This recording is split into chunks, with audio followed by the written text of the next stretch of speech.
Now, this is the story of a man called Nehemiah. Nehemiah was a Jewish man who lived during a time when the Jews were exiled from their land.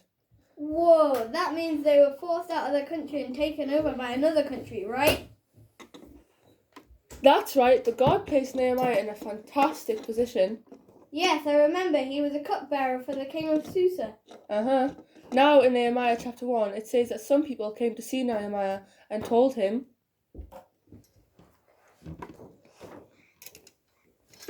The walls of Jerusalem have been burned down. And the gates have been broken down by fire. Now when Nehemiah heard these things, he sat down and wept. For some days he mourned and fasted and prayed before the God of heaven.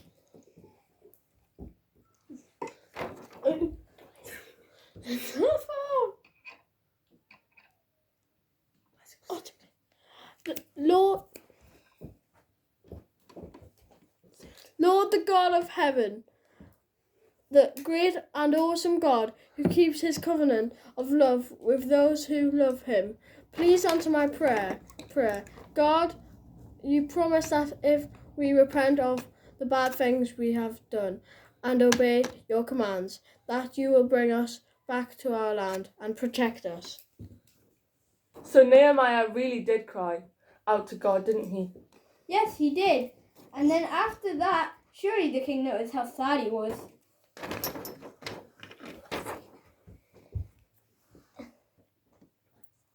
Why does your face look so sad when you are not ill? This can be nothing but sadness of heart.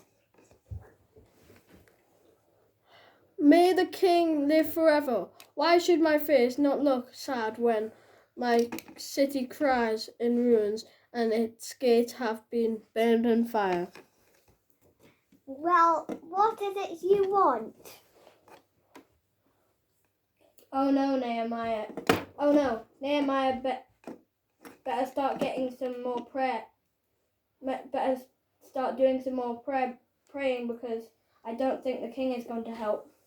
Well, amazingly, that's exactly what happens. It says Nehemiah prayed really hard and he said to the king, If it pleases the king, let him send me to Jerusalem so that I can rebuild it. And the king said, Yes. Wow, Nehemiah must have been gobsmacked. I know, he was overjoyed. Then he asked the king for a wee bit more help along the way. He asked the king if he could send a letter to a man who owns lots of timber to give him some help to build the gates.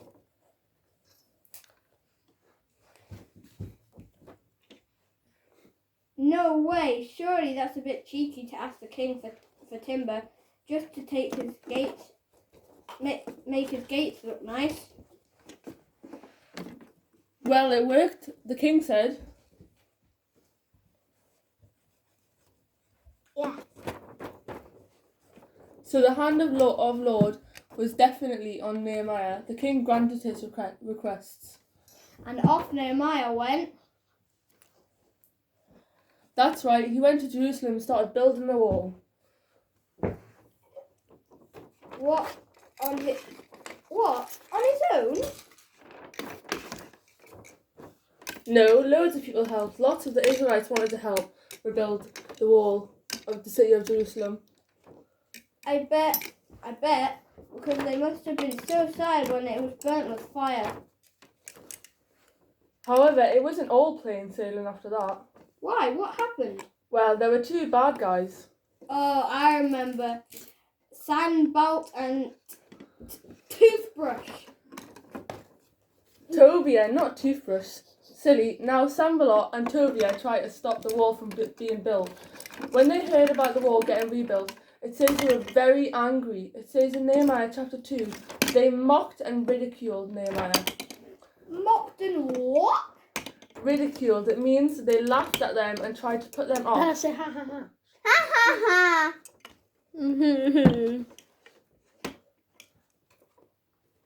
What are those female Jews doing?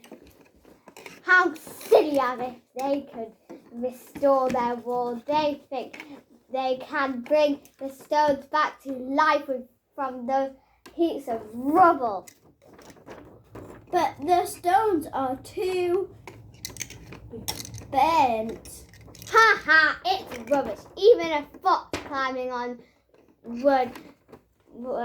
climbing on it would knock it down. Supposed to knock it down. Hear us, God, our God, for we have despised. Turn their insults back on their own heads. They have thrown insults in the face of all the amazing people who are rebuilding the wall. Help me, God. So they kept rebuilding the wall till all of it reached half its height. Wow, even when they are being ridiculed,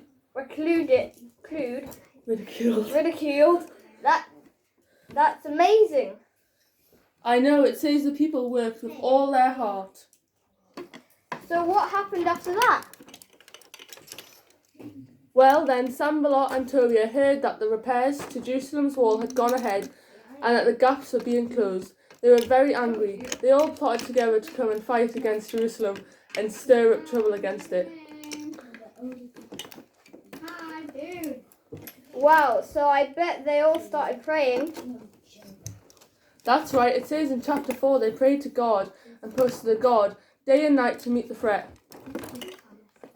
A God?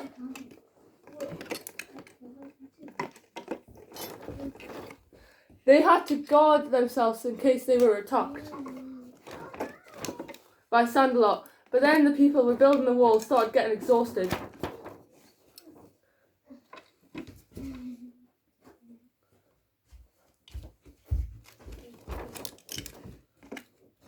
Nehemiah, the people are going up there so tired, and there is so much rubble that we cannot rebuild the wall.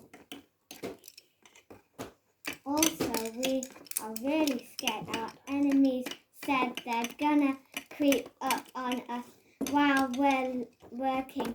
Then they're going to kill us.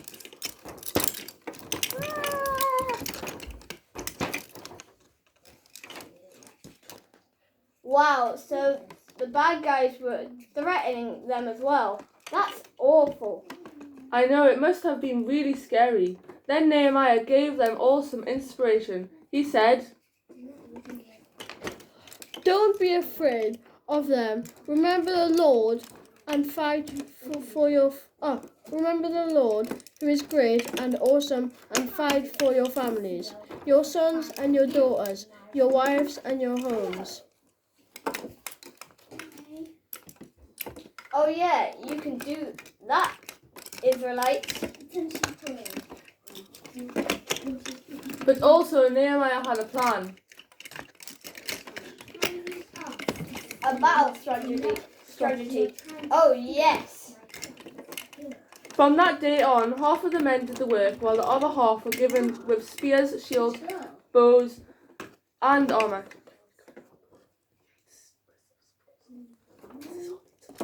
Brilliant.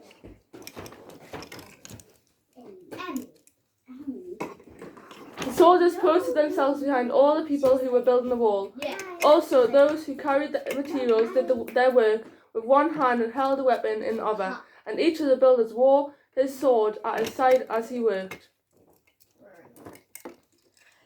So good. They could be ready to fight anybody who's trying to stop them. Rah rah rah. And it really worked, but Sanballat and Tobiah had another plan. Oh no. The nasty schemers told people that Nehemiah was trying to overtake the king, who had helped them and make himself king of Judah. I bet that didn't go down well. And did that stop the people working?